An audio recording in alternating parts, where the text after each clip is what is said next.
नमस्कार, मैं हूं कविता जोशी। आज स्टूडियो में हमारे साथ हैं न्यूज़ परिवर्तन 24 के chief executive editor Vinod Kumar. आपका स्वागत है विनोद कुमार। नमस्कार।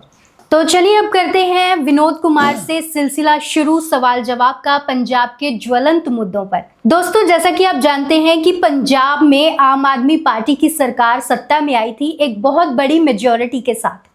117 में से 92 सीटें हासिल की थी उन्होंने। आप क्या सोचते हैं कि इतनी बड़ी जीत आम आदमी पार्टी ने कैसे हासिल की और तब से लेकर अभी तक पार्टी की परफॉर्मेंस आप कैसे देखते हैं? कविता, आपको याद होगा 22 के चुनाव में जो असेंबली चुनाव हुए थे, आम आदमी पार्टी सत्ता में आई थी। जी।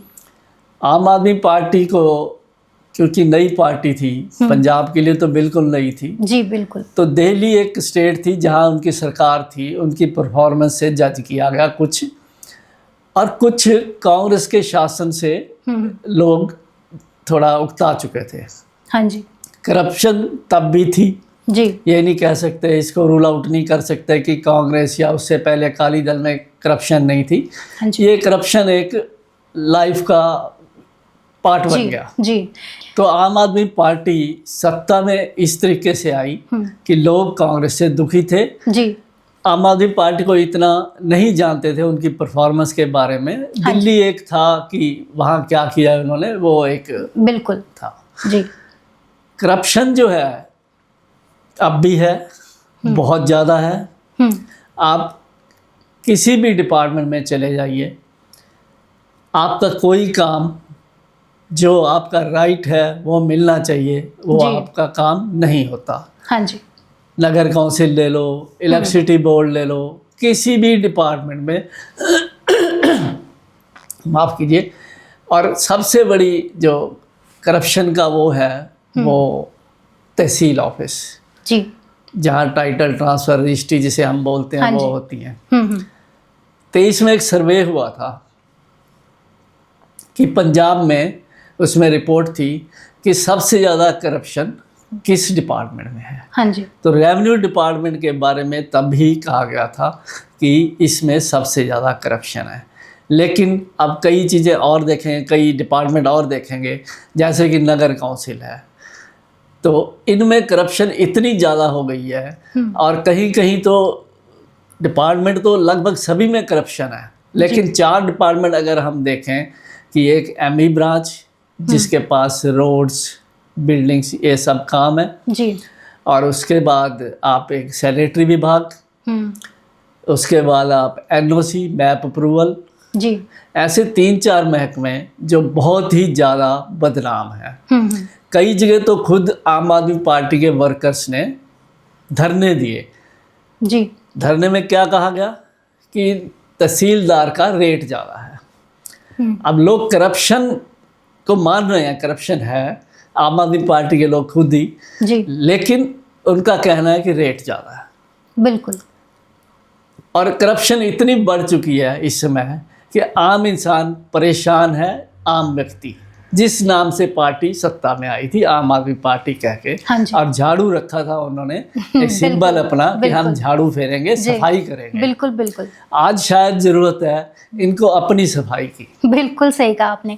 वैसे हाल ही में पंजाब सरकार एक जीरो टॉलरेंस नीति भी लेकर आई थी, जिसमें न सिर्फ आम अधिकारियों को बल्कि विधानसभा के खुद विधायक जो रमन अरोड़ा थे उनको भी अरेस्ट किया गया था।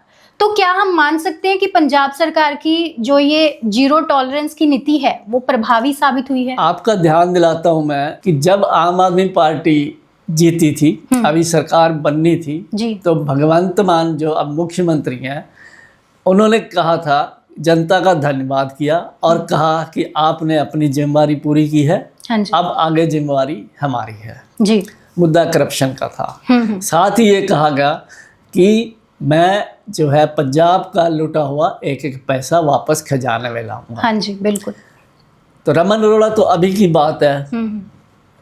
उससे पहले शुरुआती दौर में आप देखेंगे सरकार बनने कुछ देर बाद माफ कीजिए, डॉक्टर विजय सिंगला जी, जो एक हेल्थ मिनिस्टर थे पंजाब के, हाँ जी, उनको अरेस्ट किया गया कि एक रिकॉर्डिंग सामने आई कि वो पैसे मांग रहे थे। ऐसा कुछ सुनने में जो सामने आया था जी। अब जब रिकॉर्डिंग, वो जेल में गए फिर छूट गए, जब रिकॉर्डिंग आती है तो फॉरेंसिक जांच होती है कि ये अमुक व्यक्ति की रिकॉर्डिंग है या नहीं है जी। उसके बाद ही चार्ज लगता है कोई सही मायने में। तो अभी उनको बरी कर दिया गया पीछे, और ये खुद चीफ मिनिस्टर कह रहे हैं कि उनकी आवाज़ जो है, जो रिकॉर्डेड आवाज़ से मेल नहीं खाई जी। अब आप करप्शन कैसे ख़त्म करोगे?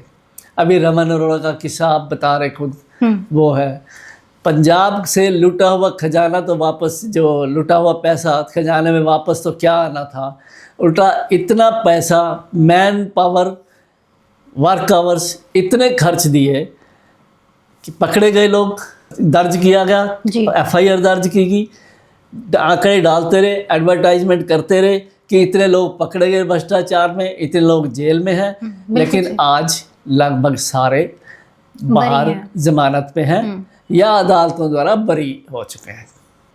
और जो पैसा खर्च हुआ उसके ऊपर, वो जनता का पैसा अलग से खर्च हुआ, वापस तो क्या आना था। तो ये एक महज एक सर्कसिया बयान कह सकते हैं हम इनको, इस तरीके के बयान देना और एडवर्टाइजमेंट करनी है अपनी। आप एक बात और आपको याद दिलाता हूँ कि पंजाब के बाद गुजरात में इलेक्शन थे जी। 22 में जो था, तो वहाँ जाके अरविंद केजरीवाल, आप सुप्रीमो हैं जो, वो जाके पब्लिक रैली में बोलते हैं कि भगवंत मान ने 10 दिन के अंदर पंजाब में करप्शन ख़त्म कर दी। क्या कहेंगे इसको? ये सर्कसिया बयान ही तो है, और क्या है। कभी ना आज तक ख़त्म हुई और ना ही ये संभव होता है कि 10 दिन में कोई करप्शन ख़त्म कर दे। तो इस हालात के चलते आम व्यक्ति अब आदी हो गया, वो घर से निकलता है काम के लिए कहीं भी डिपार्टमेंट में सरकारी, वो ये सोच के चलता है कि मुझे पैसे देने हैं, करप्शन जो है, भ्रष्टाचार है, मुझे ये देना ही पड़ेगा तो मेरा काम होगा जी। तो जो करप्शन के हिसाब से जैसे 70 आरोपी इन्होंने पकड़े हैं, 32 मामले दर्ज किए हैं, जिसमें अलग अलग विभागों के जो ऑफिसर्स हैं वो शामिल हैं, तो आपका क्या कहना है कि मतलब करप्शन को लेके जो विजिलेंस की जो ये कार्रवाई हो रही है, तो ये क्या मात्र एक टाइम पास है पंजाब सरकार का? बिल्कुल सही है। ये एक लोगों को गुमराह करने के लिए, मतलब ये विज्ञापनों और कागजों पे चलने वाली सरकार है जी। सही मायने में बिल्कुल जो सही पोजीशन है बिल्कुल विपरीत है। हाँ जी। अब क्या मायने रखता है, आप एक नंबर दे रहे हो, इतने अरेस्ट हो गए, इतने FIR हो गई, एंड रिजल्ट क्या होता है कि पंजाब का जो लूटा हुआ पैसा है वो वापस खजाने में आए, उसकी उम्मीद ना पहले से थी जी, ना अब है। बिल्कुल सही कहा। चलिए, ये तो थी करप्शन को लेके कुछ सवाल जवाब का सिलसिला। अब चर्चा कर लेते हैं पंजाब में नशे के मुद्दे पर। नशा अगर आप देखेंगे, बैकग्राउंड में जाएंगे, ये शुरुआत हुई इसकी अकाली दल भाजपा सरकार। हाँ जी, हाँ जी। कांग्रेस भी इसे नहीं रोक पाई, पर ये जो आउट ऑफ प्रोपोर्शन जो बना, पोजीशन बद से बदतर हुई, वो अब हुई आम आदमी पार्टी की सरकार के दौरान। हाँ जी। जब ये किससे बहुत ज़्यादा, अब तो ये हालात है, गाँव का बच्चा और इवन अब तो लड़कियां भी बहुत करने लगी हैं नशा। कई किस्से, कई वीडियोस, कितना कुछ सामने आता है। तो उसके चलते ये कोई इनका कोई ये नहीं लगता कहीं कि बड़ा एक सीरियस एफर्ट्स है। हाँ जी। अब इनके बुलडोज़र चलाने से क्या नशा ख़त्म हो जाता है? बिल्कुल बिल्कुल सही। क्या तस्करी ख़त्म हो गई? जब पुलिस के लोग पकड़े जा रहे हैं, नशे के केसेस में इंडल्ज्ड हैं, वो खुद कर रहे हैं ये काम जी, तो कैसे नशा ख़त्म होगा? लेकिन मान सरकार ने अभी एक मुहिम चलाई थी युद्ध नशियां विरुद्ध, तो आपकी क्या राय है इसमें? क्या ये कामयाब हो पाएगी? मैं पहले ही कह चुका हूँ, ये सरकार विज्ञापनों और कागज़ों पे चल रही है जी। हुआ क्या है, कुछ परसेंटेज हो सकती है, बहुत थोड़ी वो भी, कि सही जो कर रहे थे ये काम वो पकड़े गए होंगे, और अचानक पकड़े जाना जब मुहिम चलती है जी, 3.5 साल के करीब होने वाले हैं सरकार को, अचानक पकड़े जाना, पुलिस के डिपार्टमेंट के भी कई बीच में आए, हाँ जी, और भी आए, तो ये एक कुछ ऐसा लगता है कि इन सबको जानकारी है इसके बारे में भी, कौन कर रहा है कौन नहीं हाँ कर जी, रहा। बिल्कुल, आखिर इंटेलिजेंस है, पुलिस डिपार्टमेंट के पास सब कुछ है। एक और जो बड़ा इंटरेस्टिंग स्टोरी है इसकी बैकग्राउंड में। गांव के सरपंचों के ऊपर प्रेशर डाला जा रहा है, प्रेशराइज किया जा रहा था उनको कि आप वीडियो बना के डालो या स्टेटमेंट दो कि हमारा गांव अब नशा मुक्त। तो क्या इस तरीके से कभी नशा खत्म हुआ? बिल्कुल नहीं, बिल्कुल नहीं। ये युद्ध नशा विरुद्ध एक एडवर्टाइजमेंट है। लोगों को ये सोचते हैं, लोगों को किसी बात की समझ नहीं है, हम जो बयान देंगे लोग उसे बड़े आराम से स्वीकार करेंगे। तो ये मुद्दा है। तो ऐसे जैसे भ्रष्टाचार ने जड़ें पकड़ ली हैं, नशा एक सीरियस एफर्ट्स है, हालांकि कई मुद्दों की वजह से है, उससे जुड़े हुए हैं, बेरोज़गारी है, भुखमरी है। और नशा जो है, जो छोटे लोग नशा करते हैं, आम लोग जो हैं लोअर तबके के, वो छोटी छोटी चोरियों में इंडल्ज हैं क्योंकि शाम को उसको नशा करना है। जी। आज भी आपको बताता हूँ, आपको अगर कहीं मालूम चले कि इस जगह नशा बिक रहा है, हाँ जी, आप जाके किसी को रिपोर्ट करो। कई जगह तो ये भी हुआ है कि उसी के ऊपर जिसने रिपोर्ट की उसके ऊपर पर्चा डाल दिया। हाँ। तो ये कोई सीरियस एफर्ट्स नहीं है। ये एक 3.25 साल 3.5 साल के करीब हो गए, तो लोगों का ध्यान कहीं ना कहीं इन्होंने भटकाना है। ऑलमोस्ट हर एक फ्रंट पे मान सरकार फेल्योर रही है। पंजाब के ऊपर कर्ज और कई मुद्दे ऐसे हैं कि वो ध्यान बांटने वाली बात है जनता की कि इस तरफ ध्यान हटे उनका, ये अपना वो करें। जी। तो मतलब इस मामले में जो सिग्निफिकेंट FIRs हुई हैं और अरेस्ट हुए हैं, पंजाब के DGP का भी कहना है कि हमने अरेस्ट किए हैं, तो क्या ये सिर्फ एक सीज फायर है आपका, मतलब आप ये कहना चाह रहे हो? मैं पहले ही कह चुका हूँ कि जैसे करप्शन के मुद्दे पर FIR दर्ज हुई, हमने देखना एंड रिजल्ट। अगर पुलिस के लोग ही जाके सरपंचों पर प्रेशर डालेंगे, हाँ जी, कि आप ये बयान दो, आप ये वीडियो वायरल करो अपनी बना के कि हमारा गांव नशा मुक्त है, जी, तो हमने एंड रिजल्ट देखना है। 3.5 साल बहुत बड़ा पीरियड होता है एक पार्टी के लिए कि काम करके दिखाने के लिए सही मायने में, तो वो नहीं है कहीं भी। स्टेटमेंट तो कोई भी दे सकता है। DGP गौरव यादव ने स्टेटमेंट दी है, जी, तो पुलिस प्रशासन के लोग ही जाके तो प्रेशराइज कर रहे हैं, और कई जगह गुंडागर्दी दिखाई उन्होंने भी, क्यों नहीं बनाते? तो मतलब जमीनी जो हालात हैं वो कुछ और दर्शाते हैं, और जो कैमरे के सामने बयान है वो कुछ और ही पिक्चर, जो इमेज है वो कुछ और ही दिखाते हैं। सबसे बड़ी बात है कि कहीं किसी की इसके लिए अकाउंटेबिलिटी पॉलिटिशियंस की नहीं है। कुछ मर्जी बोल दें, आज़ादी है इनको बोलने की। बिल्कुल। हाँ, आज़ादी किस पे नहीं है? अगर कोई और इनके खिलाफ बोलता है उसको आज़ादी नहीं है बोलने की। ये कुछ मर्जी स्टेटमेंट दे दें, इनके हाथ में है, कोई पूछने वाला नहीं, कोई पूछता है तो उस पर पर्चे दर्ज हो जाते हैं। तो ये एक बयानबाजी है सिर्फ, उसमें क्या हासिल होना है इनको। जी। वैसे ड्रग्स के बढ़ते खतरे के बीच पंजाब में कानून व्यवस्था की स्थिति भी काफ़ी गंभीर सवालों के घेरे में है। जैसे हाल ही में गैंग वॉर बढ़ रही है, माफिया गतिविधियां बढ़ रही हैं, और पुलिस अधिकारियों की जो संदिग्ध भूमिका है उसने भी जो पंजाब स्टेट है उसकी सुरक्षा व्यवस्था पर चिंता बढ़ा दी है। मुख्यमंत्री ने भरोसा तो दिलाया है कि वो सख्त कार्रवाई करेंगे, लेकिन जमीनी स्तर पर अगर हम देखें तो कानून व्यवस्था काफी स्लो चल रही है। तो आप कानून व्यवस्था को पंजाब में कैसे देखते हैं? इस समय पंजाब की कानून व्यवस्था बिल्कुल चरमरा चुकी है। मर्डर पे मर्डर, अभी अबोहर में कपड़ा व्यापारी का मर्डर, हाँ, और किस तरीके से पुलिस ने कवर अप ऑपरेशन किया जी, कि हमने इनकाउंटर करके मार दिया, बाद में पता चलता है वो तो कोई और थे जी। तो ये कवर अप ऑपरेशन। आप कर्नल बाट का, हाँ, कर्नल बाट देख लो, जी जी, 120 दिन हो जाए उसको इंसाफ ना मिले, बिल्कुल। गवर्नर से मिलिए। सबसे बड़ी बात है, गवर्नर तो चलो एक कॉन्स्टिट्यूशनल पोस्ट है, भगवंत मान मुख्यमंत्री से मिले वो जी, तो वादा किया गया कि आपको इंसाफ मिलेगा, 6 बजे आपको कॉल आएगी। तो उन्होंने हाई कोर्ट में डाला हुआ था और वो गुहार लगा रहे थे कि CBI को रेफर कर दिया जाए, हमें पंजाब पुलिस से इंसाफ की उम्मीद नहीं है जी। शाम को 6 बजे कॉल आती है कि आप अपना केस हाई कोर्ट से वापस ले लो। उनका एक डिमांड थी, क्योंकि नानक सिंह जो थे उसमें वो SSP थे, अब वो प्रमोट हो गए, हाँ जी। तो नानक सिंह उनको प्रोटेक्ट कर रहे थे। तो इनकी डिमांड थी कि नानक सिंह को पटियाला से बाहर ट्रांसफ़र किया जाए ताकि पुलिस जो है सही कार्रवाई इम्पार्शली कर सके। जी। तो वो कहा गया कि केस वापस ले लो, नानक सिंह को हम ट्रांसफ़र कर देते हैं। तो वहाँ मिसेस बाठ ने ये मुद्दा उठाया कि नानक सिंह तो कहते हैं कि वो प्रमोट हो जाएंगे, डीआईजी बन जाएंगे।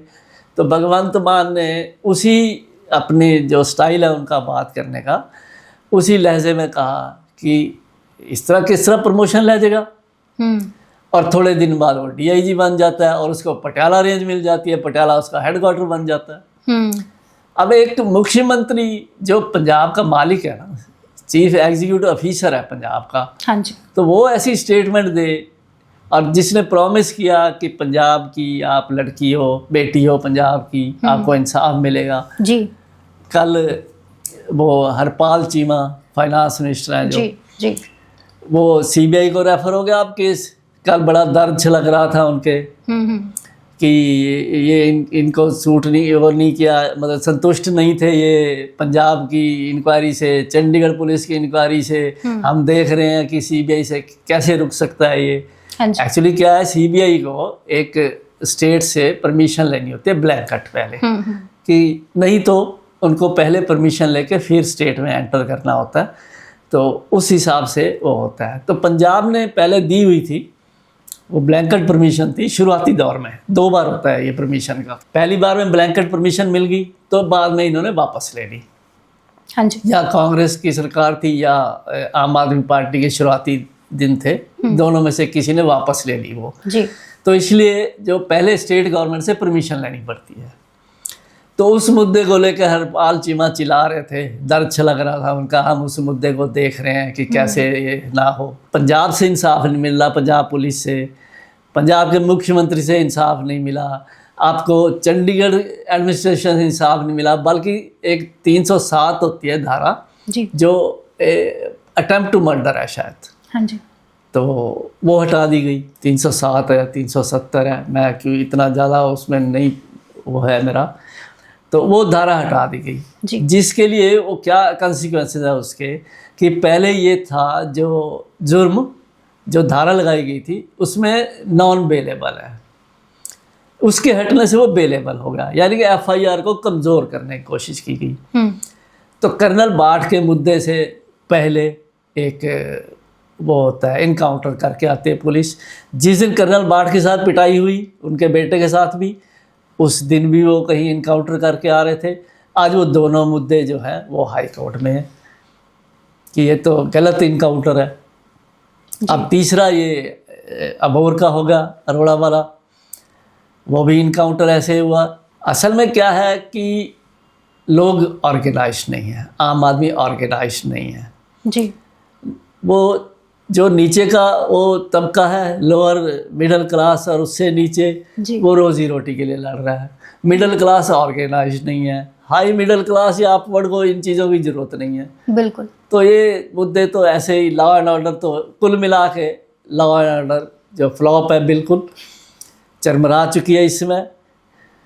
और एक आम बंदे के लिए एफआईआर दर्ज करवाना भी बड़ा मुश्किल काम है। इंटरेस्टिंग किस्सा आपको बताता हूँ कि एक किसी का मोबाइल खो गया जी। तो मुंशी के पास चले गए कोतवाली। तो एक वाइट पेपर में खुद एप्लीकेशन लिखी, साइन करा लिए कि ऐसे ऐसे चोरी वो हुआ है, खींचा गया। तो उठते समय मुंशी कहते कि आप ऐसे करो, आप सुविधा सेंटर चले जाना कल, और वहाँ ये नहीं कहना कि आपका मोबाइल किसी ने खींचा है जी। आपने कहना गुम हो गया। तो वो क्या करते हैं, वो चले जाते हैं किसी शॉप पे जी। तो उसमें ऑनलाइन एफआईआर का है जी। ऑनलाइन एफआईआर हो जाती है जिसमें लिखा जाता है कि ये किसी ने खींचा है जी। जब उसके वो बाहर आता है, उसका जो स्क्रीनशॉट या उसकी रिसीट आती है कुछ भी, उसमें फिर से लिखा है कि ये चोरी हुआ है। मतलब पंजाब सरकार की पुलिस प्रशासन की जो ये सॉफ्टवेयर है उसे ही इस तरीके से प्रोग्राम किया गया कि उसमें आता ही ये है जी कि ये चोरी नहीं हुआ। उसने चोरी लिखाया तो आ गया कि ये तो गुम हुआ, चोरी हुआ है। तो ये हालात हैं इनके। तो ऐसे में कैसे आप सोच सकते हो कि ये भ्रष्टाचार ख़त्म हो जाएगा, लॉ एंड ऑर्डर सुधर जाएगी। पुलिस को अगर ये कहें कि जिस तरीके से ये सब कर रहे हैं, रोज़ एक नया किस्सा सामने आता है। पुलिस प्रशासन, सुप्रीम कोर्ट ने कई बार एडवाइजरी जारी की है पंजाब पुलिस के लिए कि दे नीड सीरियस काउंसलिंग। अभी 1.5-2 साल पहले भी की थी, लेकिन क्या है, नेक्सस बन जाता है पॉलिटिशियंस और प्रशासन का। पुलिस प्रशासन हो या ये हो, पुलिस प्रशासन के पास पावर है, दूसरी वर्दी वाली पावर है, तो इसलिए उसका मिसयूज़ होता है जी। दूसरे अफसरशाही दूसरे तरीके से मिसयूज़ कर रहे हैं, कोई करप्शन में कर रहा है, कोई किस तरीके से कर रहा है। तो कुल मिला के एक आम आदमी पार्टी के नाम के पार्टी खड़ी करके आम आदमी को इन्होंने क्रश कर दिया जी। आम लोग तो क्या इंसाफ की उम्मीद करेंगे? इतने बड़े जो सिंगर हैं, अगर हम फ्लैशबैक में जाएं तो सिद्धू मूसेवाला पे 29 मई 2023 को गैंगस्टर्स के थ्रू गोलियां चली थी, तो वो अभी तक इंसाफ की मांग कर रहे हैं। तो सवाल ये है कि इतने बड़े जो सिंगर्स हैं, जो खुद इतनी सुरक्षा लेके घूमते हैं, अगर वो सेफ नहीं है तो आम लोग क्या सेफ होंगे? नहीं, एक्चुअली क्या है, सरकार से ज़्यादा नेटवर्क गैंगस्टर का ज़्यादा तेज़ है। और कोई बड़ी बात नहीं कि पुलिस प्रशासन के लोग भी मिले होते होंगे, क्योंकि उस दिन वो अकेला निकला था और जो उसके पास गाड़ी थी बुलेट प्रूफ, उसमें नहीं था वो जी। तो डेफिनेट है कि कहीं ना कहीं ये बात बाहर गई है। ठीक। तभी मर्डर हुआ उसका। हाँ जी, बिल्कुल। अदरवाइज उनके पास वो थी बुलेट प्रूफ गाड़ी, हाँ जी, वो थी, सारा कुछ था। तो कर्नल बाढ़ का जो केस है क्लासिकल केस है, एग्जाम्पलरी है, बहुत ज़्यादा डिग्निफाइड पोस्ट पे है वो जी। और किस तरीके से ट्विस्ट देने की पुलिस प्रशासन ने, जब जमानत खारिज हो गई, सारा कुछ हो गया, हाई कोर्ट के आदेश के बावजूद फिर चंडीगढ़ पुलिस का रोल भी बड़ा, हालांकि सेंटर के अंडर है। बिल्कुल सही। तो कुल मिला के आप जो भी मुद्दे हमने अभी डिस्कस किए हैं, करप्शन का हो, लॉ एंड ऑर्डर का हो, ड्रग्स का हो, कहीं कोई सीरियसनेस नहीं है। कैसे कोई इंसाफ की उम्मीद कर सकता है जहां पुलिस का रोल ही ऐसा हो कि अब हम लोग भी बहुत बार फेस करते हैं कि हम वीडियो बनाते हैं, जब इन पे किसी पे वो कुछ कर रहे होते हैं ज़्यादा कुछ, तो हमें भी बहुत कोशिश करते हैं, ये डराने की कोशिश करते हैं, मोबाइल खींचने की कोशिश करते हैं, तो ये फेस करना पड़ता है। लेकिन सवाल है कि आम आदमी जिन्होंने एक शिद्दत से वोट दिया, इनको 92 सीटें दी, वो किस हालत में है आज। खैर, लोकसभा चुनाव में कुछ इनको सबक सीखा या नहीं पता नहीं हमें, लेकिन आने वाले चुनाव अगर तो थोड़ा ज़्यादा इस बार लंबा हो जाएगा। आने वाले दिनों में इस पे भी एक चर्चा करेंगे जी, बाकी कई और मुद्दों के अलावा भी। जी बिल्कुल। तो आज के सवाल जवाब का सिलसिला यहीं पे ही ख़त्म करते हैं। इन मुद्दों पर आपकी क्या राय है, हमें कमेंट करके बताइए, और ऐसे ही मुद्दों पर चर्चा के लिए हमसे जुड़े रहिए न्यूज़ परिवर्तन 24 के ज़रिए, और साथ ही हमारे चैनल को लाइक, शेयर और सब्सक्राइब करना ना भूलिए। धन्यवाद। नमस्कार।